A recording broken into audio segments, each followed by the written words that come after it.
ஒரு ஊர்ல ஒரு வயசான விவசாயியும் அவர் மகனும் இருந்தாங்களாம். அவங்களுக்கு சொந்தம்னு சொல்லிக்க ஒரு சின்ன குடிசை, கொஞ்சம் நிலம், ஒரு மாடு, அவ்வளோதான் இருந்துச்சான்.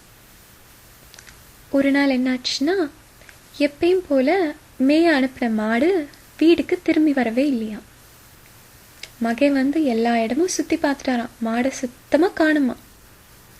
அப்போது பக்கத்து வீட்டுக்காரங்க வந்து சொன்னாங்களா, ஐயா உங்களுக்கு தெரியுமா, உங்கள் மாடு ஊர் எல்லையை தாண்டி போயிட்டுருக்கான், எங்கள் யாராலையும் பிடிக்கவே முடியல அப்படின்னு சொன்னாராம். உங்கள் மாடு ஓடி போச்சுட்டாராம். அப்போது அந்த விவசாயி அதுக்கு ஒன்றுமே கவலைப்படாமல், ஓ அப்படியா அப்படின்னு சொல்லிட்டு அவர் பாட்டுக்கு அவர் வேலையை பார்க்க போயிட்டாராம்.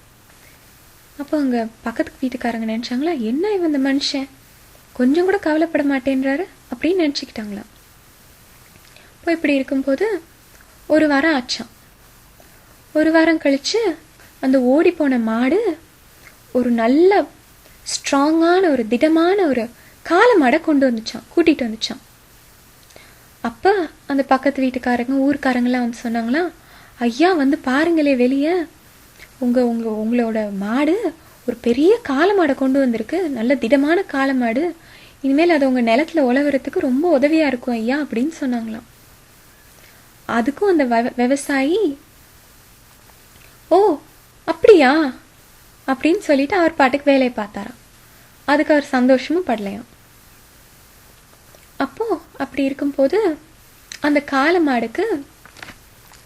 மாடை அடக்கணும்ல நிலத்தில் உழவுறதுக்கு, அதனால அவங்க மகன் வந்து அந்த விவசாயியோட மகன் வந்து அந்த மாடை அடக்கிறதுக்காக கிட்ட போனோன்னா அந்த காளை மாடு அந்த மகனை முட்டிருச்சான். முட்டினோன்னு ரத்தமாக வந்துச்சான். அப்போ கையில் கட்டு போட்டாராம் ஊர் வைத்தியர். அப்பயும் அந்த விவசாயி வந்து வெளியே போனாராம். வீட்டுக்கு அந்த விவசாயி மகன் வந்து கட்டு போட்டு உட்காந்துருந்தா, சுற்றி ஊர் மக்கள்லாம் உட்காந்துருந்தாங்களாம். இப்போ ஊர் மக்கள்லாம் சொன்னாங்களாம், ஐயா உங்களுக்கு தெரியுமா, அந்த காளை மாடு, அந்த மோசமான காளை மாடு உங்கள் மகனை முட்டிருச்சியா அப்படின்னு சொன்னாங்களாம். அதுக்கும் அந்த விவசாயி ஒரு ரியாக்ஷனும் இல்லாமல், ஓ அப்படியா அப்படின்னு சொல்லிட்டு அவர் பாட்டுக்கு நைட் சாப்பிட்டு போய் படுத்துக்கிட்டாராம். ஊர் மக்களுக்கெல்லாம் என்ன நினைக்கிறேனே தெரியலையாம். என்னடா இப்போ கூட இந்த மனுஷன் கவலைப்படாமல் இருக்காரே, ஒரே மகன், சொந்த மகன் இப்படி அடிப்பட்டுக்கு வந்து படுத்து கிடக்குறான், இந்த ஆளுக்கு ஒரு கவலையும் இல்லையே அப்படின்னு நினச்சிக்கிட்டாங்களாம். அப்போ இப்படி இருக்கும்போது திடீர்னு ஒரு நாள் அந்த நாட்டில் போர் நடந்துச்சான். அப்போ அந்த நாட்டு மகாராஜா அவங்க படைக்காக போர் வீரர்களை அந்த ஊரில் உள்ள எல்லா இளைஞர்களையும் போருக்காக சேர்த்துட்டு இருந்தாங்களாம் படையில். அப்போது இவங்களோட இந்த விவசாயி குடிசைக்கும் வந்தாங்களாம். இங்கே வந்து ஒரு இளைஞர் இருக்காங்கன்னு சொல்கிறாங்களே, எங்கள் போருக்கு தேவை அப்படின்னு சொல்லி ஆள் சேர்த்தாங்களாம். இங்கே வந்து தான் அவங்களுக்கு தெரியும் தானே, அந்த மகன் வந்து கையில் கட்டு போட்டு படுத்துருந்தானாம். அப்போ பார்த்துட்டு, ஐயோ என்ன இவன் முடியாமல் படுத்திருக்கான் அப்படின்னு சொல்லிட்டு போயிட்டாங்களாம்.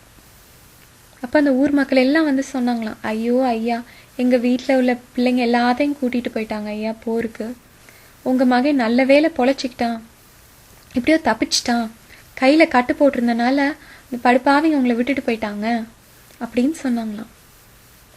அதுக்கும் அந்த வயசானவர் ஒரு ரியாக்ஷனும் இல்லாமல், ஓ அப்படியா அப்படின்னு வேலையை பார்க்க போயிட்டாராம். இப்போ இதுலேருந்து என்ன தெரியுது, ஆரம்பத்தில் மாடு ஓடி போனதுக்கு அவர் கவலைப்படல, திருப்பி மாடு வந்து ஒரு பெரிய காளை மாடை கொண்டு வந்தது, அதுக்கு அவர் சந்தோஷப்படல, திருப்பி அந்த காளை மாடை ஒரு மகனை முட்டிருச்சு, அதுக்கு அவர் கவலைப்படல.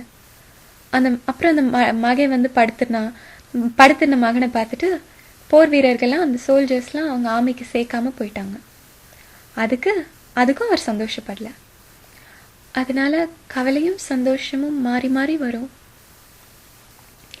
நம்ம நிலை மாறாமல் இருக்கணும் அப்படின்றது தான் இந்த கதையோட மாரல்னு நான் நினைக்கிறேன்.